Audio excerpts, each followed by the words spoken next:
Today we're going to learn about how to draw an eye. They're often called the mirrors of the soul, and they're a very important part of your face.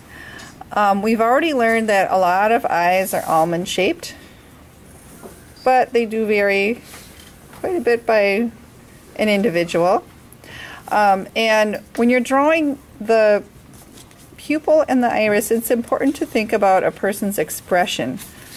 So I have some examples over here of different positions that the pupil and the iris can be in. This would represent an eye that is just more a normal expression, meaning, you're not surprised or angry or scared. This is an eyeball of someone who is like a deer in the headlights, about to get hit by something. If you have an eye where you can see a lot of the white of the eye on the bottom or the top here, it means you are startled or you're surprised. If you have an eye where a lot of your iris and your pupil is covered up by your lid, you might look sort of sleepy. So think about the expression that you might have as you're making the eye. So as you're doing the iris, which is the colored part of your eye, you need to make sure that you're thinking about roundness, not ovalness. So I'll show you an example of an eye that at first appearance looks like it's well done, but you can see that if you were to finish off this shape, it's really more of an oval or egg shape. So you want to, when you bring the edges in, you want to make sure it's nice and round. When you're drawing eyelids, I want you to notice that this is not a correct way to draw an eyelid. This wouldn't allow us to blink. The ends of this line are open, so this is an open area. It doesn't connect back to the eye.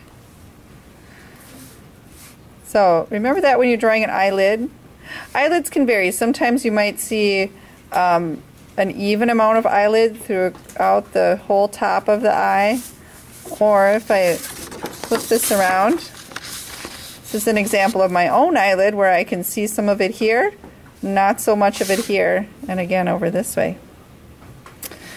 When you're drawing the pupil of the eye, keep in mind that most people have a reflection in their eyes. Even if you're outside or inside, doesn't matter. As long as you're not in a very, very dark space, it will look strange if you don't have a little bit of light. So here's an example, here's an example. And it's just a little spot that you reserve on the pupil that's going to stay white. A lot of times they are curved, and the reason why is because your eye is curved.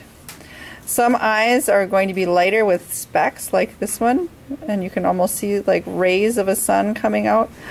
Some eyes are dark enough that you can hardly tell the difference between the pupil and the iris. So it all depends on your eye. Over in the corners of the eyes is something called a tear duct. And a tear duct is just a tiny flap of skin here that allows your tears, which come out of a tiny hole over here, to flow out and down your face. So they're an important detail in your eye. They're not very large, but if they're missing, it looks a little strange.